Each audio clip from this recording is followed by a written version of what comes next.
Om Jananim Sharadam Devim Ramakrishnam Jagadgurum Padapadme Tayo Shritva Pranamami Muhurmuhu.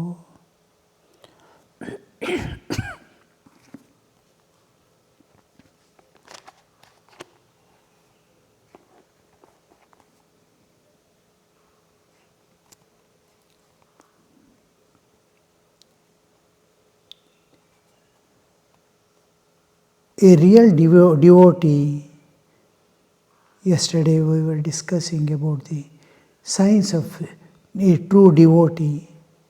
The first sign he sees is the listening to Guru's words, the whole thing calms down. It becomes quiet. Because it was turning elsewhere and standing. It becomes the Shankaracharya in one of his bhashyas, he says, once a person realizes God or accepts the God heartily as his own, he attains back his lost health. Swastham avapyate. He attains this. If mind is not set on God, if I have not accepted God as my own, and the only thing that I own, or I have realized God, then the problem doesn't arise at all. He is supposed, if he is not in company with God, if he has not given himself to God, he has not owned God or realized God, then he is called aswastha. He is not swastha. He has not attained swasthya. The swasthya is attained when one realizes God. So, when the heart accepts God, he has not seen, he has not realized, but the heart has accepted. Oh, he is mine forever. Like Meera, mother says to Meera, oh, he is your husband. That's all. She has not realized Krishna. She has not seen. But the words, immediately, 100% acceptance. Yes, he is my eternal companion, here and hereafter forever. A word. Realization is not necessary. And without realization also there are souls who totally accept God as his own, and I belong to him totally. I belong to him totally. It's as good as realization. So this state makes immediately, he is listening to that instructions or explanations of the sadhana also, he becomes quiet. How sadhana is how to attain him, how to reach him, whom I love, to whom I have given my heart forever. So it becomes, oh, there is a way. If he is explaining the guna and leela of God, whom he is loving, then also it becomes calm. He is praising God, it becomes calm. He is giving instructions, live like this, it becomes calm. Yes, I shall reach. So this, it is as if it is gaining back its health. It is going back to its equilibrium, balance. There is one sign. The other sign is a real devotee develops the power of assimilation. See, most of the people, they are thin and they don't put on weight. They eat nicely, but there is no assimilation. Somewhere there is an error. Either it is not getting digested, or it is getting digested but absorption is not there.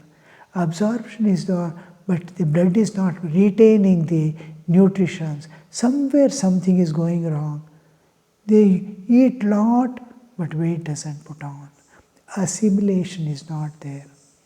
Like that, they listen to lot of things, they read, they go through morning till night, they'll be going through internet, various things, various people talking, giving lectures, this, that, everything they are going through.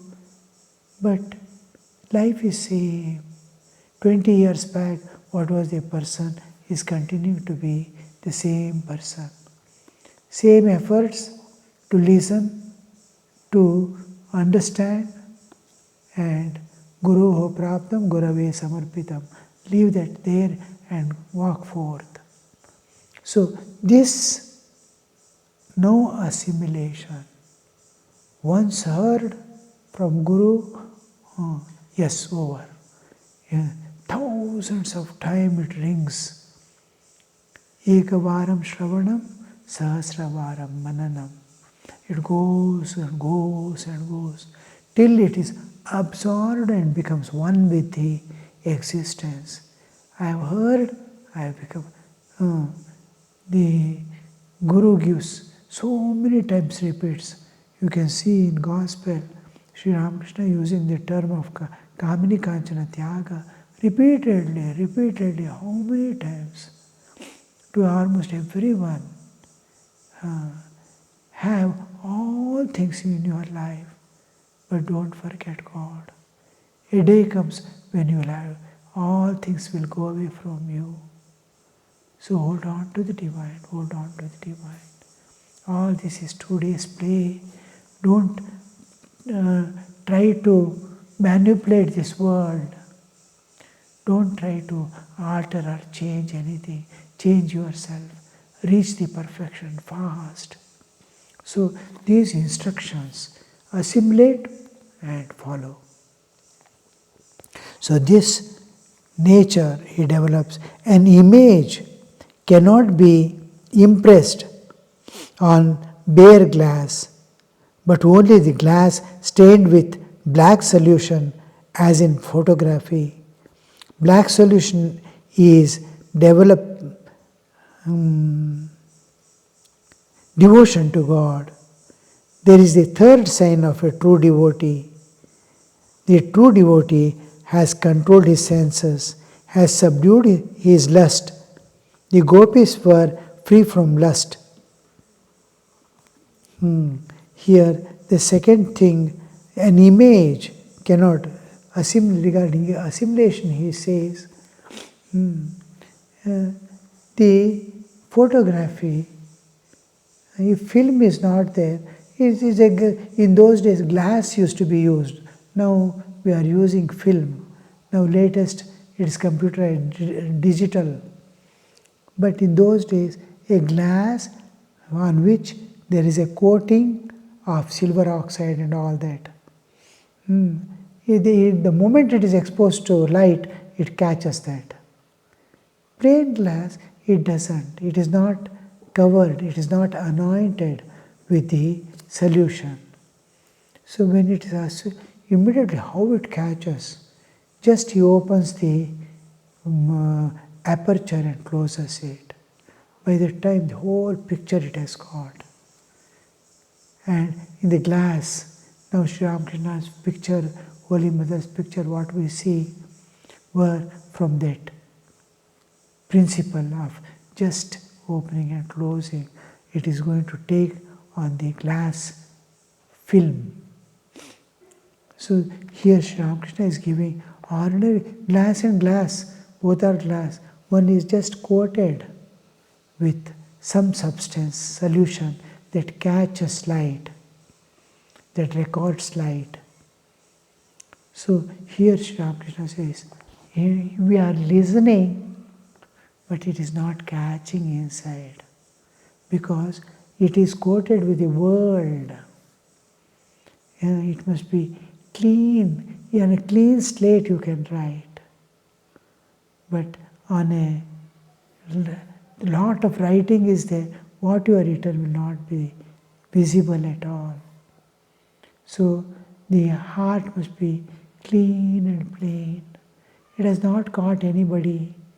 Mind must be calm and clean. Two terms we use, calmness and tranquility. Calmness is different from tranquility. Calmness is, I may be filled with desire, and what I desire I am getting, mind is calm. Maybe poison I am seeking, but mind is calm. Calmness. Tranquility is deeper. There are no waves, there is no confusion, there is no commotion, there is nothing. It has attained a kind of saturation, so a kind of paripurnata that is not seeking anything. Mind has become tranquil because absence of desires. Then we call it usually, it is tranquil, prashanta. And when it is calm, it's quite calm, need not be free from the desires. It is getting what it desires, then also it becomes calm. So, tranquility. Similarly, absorption. Absorption is what? At the depth, the heart. A beautiful example he gives, gopis were free.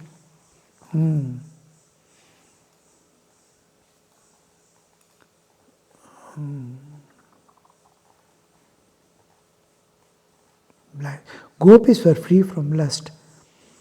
True devotee, the third thing, one is absorption, that is assimilation. I am catching and I am practicing it. It immediately, it is, I am that. When an instruction is taken by heart catches an instruction, I become that. I become the instruction. Now, like japa, mantra is transcendental reality which has come to me within the relative existence to take me to the beyond. Now, this mantra that Guru gives, I absorb. Guru says, don't leave this. And how do I become that mantra? I become mantra swarupa. I become mantra rudha. As if a horse has come, I am going to climb over the horse to take me back. I become one with that object. So I become one with that japa. Japa enters whole my bodily existence. In every cell, the japa is going on.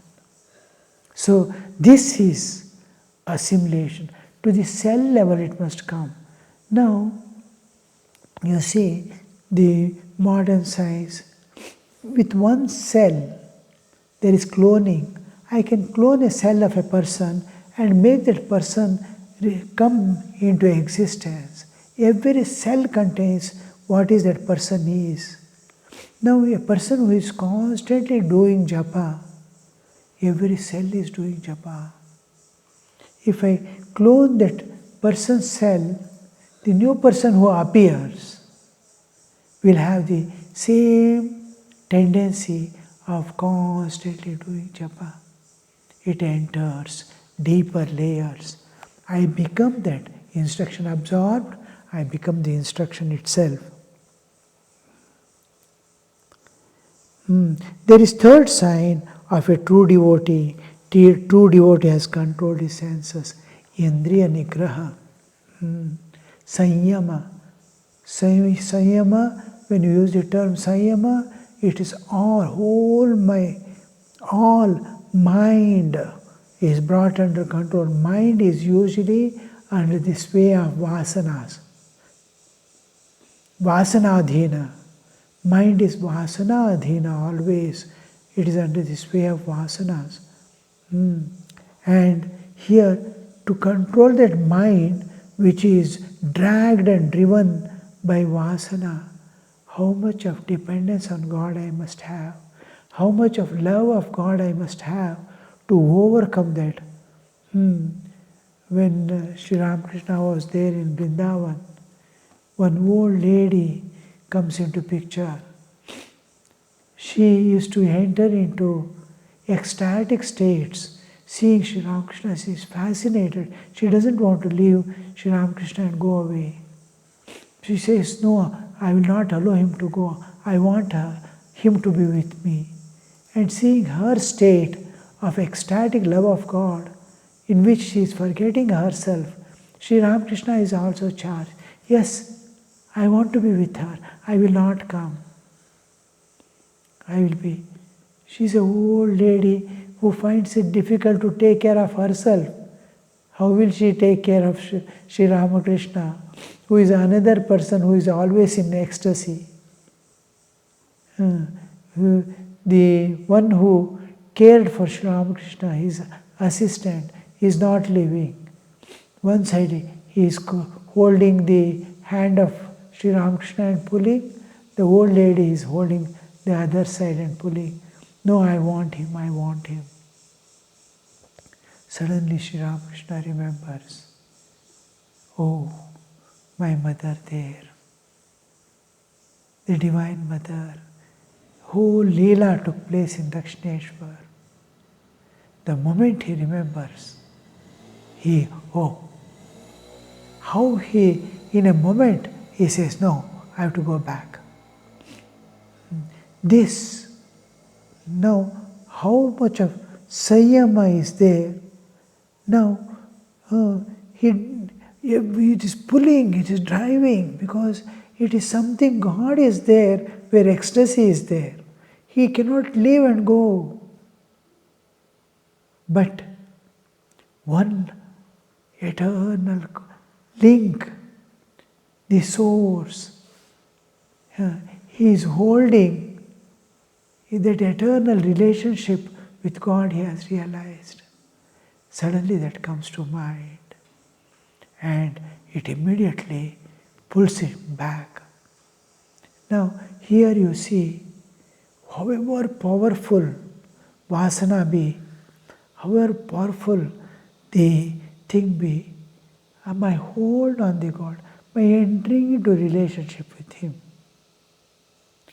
makes me overcome all the obstructions, all the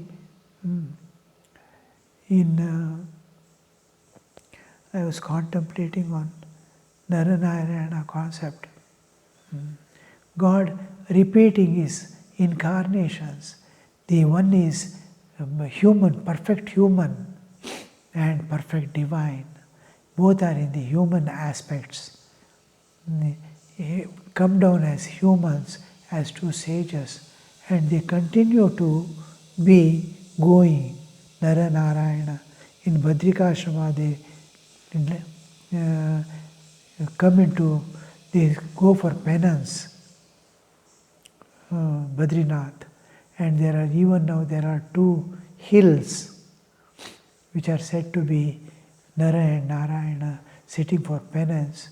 One is divinity, one is humanity. Humanity and divinity are eternally bound to each other. The divine and the human. And this aspect goes on repeating to keep that principle burning. Now, in there you see their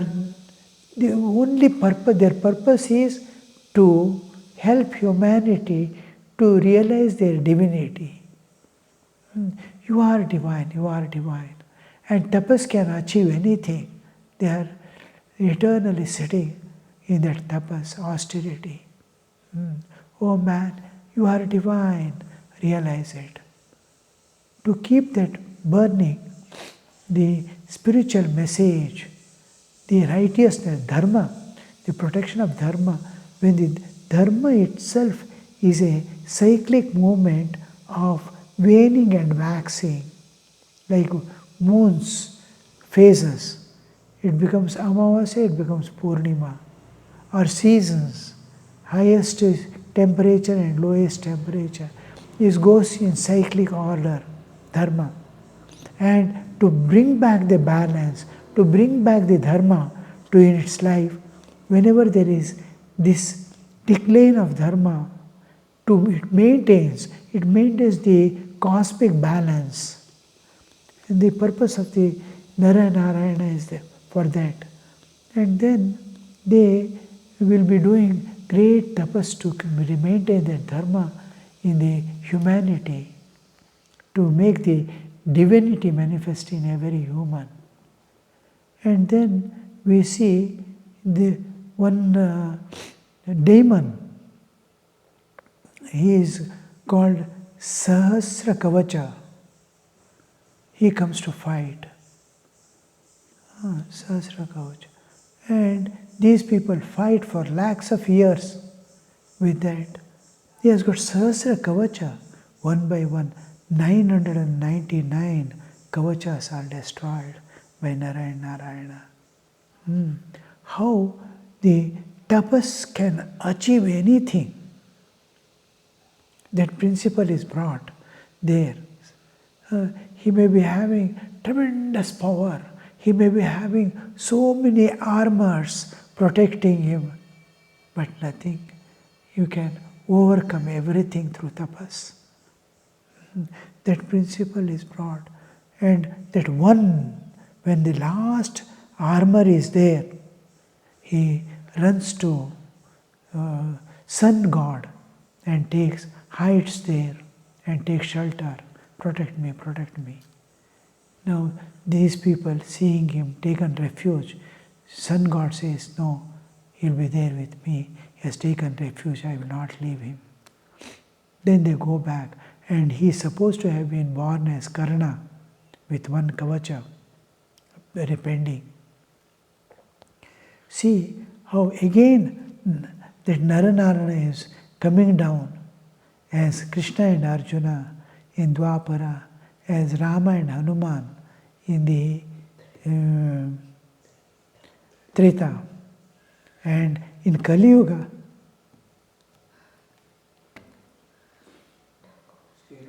Sri Ramakrishna and Naren. How that principle of Narayana is eternally continuing. The divinity of man and God taking human forms again and again for the retention of, preservation of that dharma. And Narayana are also supposed to have born from dharma, the righteousness, as father, and ahimsa. Ahimsa is one of the daughters of Daksha, is supposed to be the mother. Ahimsa and dharma. From them the Narayana have come. It's a beautiful concept, highly elevating concept of Hinduism, that preservation. Everyone has that, just like body has, you see, defense mechanism. There is defense mechanism. A single bacteria entering into how the WBC, white blood corpuscles, multiply in thousands to destroy it. There is defense mechanism. The skin alone is protecting about 2,000 diseases every moment. Like that, this is a defense mechanism. Narayana concept is a defense mechanism that is preserving the divinity and making the divinity manifest in its fullness at all times. This is the beautiful concept of Narayana. Just as an incident I told you, how the tapasya helps our evolution and attainments. Sacrifice, sanyama. This is what Sri Ramakrishna says. One of the qualities of the devotee is to keep everything under control. Senses are under control. Mind is shama, dhamma, Titiksha, forbearance. Anybody doing anything, yes. There is no resistance, there is no opposition. Surrender to God, protection from God. So, Shama, Dama, Titiksha, Uparati, Shraddha, Samadhana. These are the 6 virtues that every sadhaka is supposed to possess. Now, Thakur is giving us one of the important things that the signs of devotees. The true devotee has controlled his senses. What is it, sense control? We saw how through tapas we develop our power, willpower, and surrender to God to acquire the Deva Bala, and Atma Bala. All these transcendental aspects of powers we manifest only through Sayama, control. Sri Ramakrishna used to say, Shaw, Shaw, Shaw, Shaw, Shaw, Shaw. Sahan karo, sahan karo, sahan karo. Bear, forbear, forbear, forbear. There is a reward for that. Silently. Don't waste your energies and time in fighting with this world. Don't spend your life in vain trying to change this world or change the people. Change yourself, attain. So the sign of the is sense controlled all his senses. The sense control means it. We can clearly understand what it means now. He has subdued lust, one of the important drives of nature. Nature has 2 important drives. One is the self-preservation, other is the preservation of species. Self-preservation turns out to be kanchana, and preservation of species turn out to be lust and greed, or lust and lucre, kamini kanchana. These 2 things are drives of nature. Nobody can control it, nobody can destroy these powers of nature, but can transcend and go. Here comes what is meant by sanyama, control, sense control, mind control, the inner senses and outer senses. He has subdued his lust. The gopis were free from lust. The most important part of the Krishna's play with Radha and gopis and gopas is a love which transcends human understanding. It is purest love where there is no sensuality, there is no awareness of body, there is no lust. Lust free. Om Shanti Shanti Shanti. Harihi Om Tat Sat. Shri Ramakrishna Arpanamastu.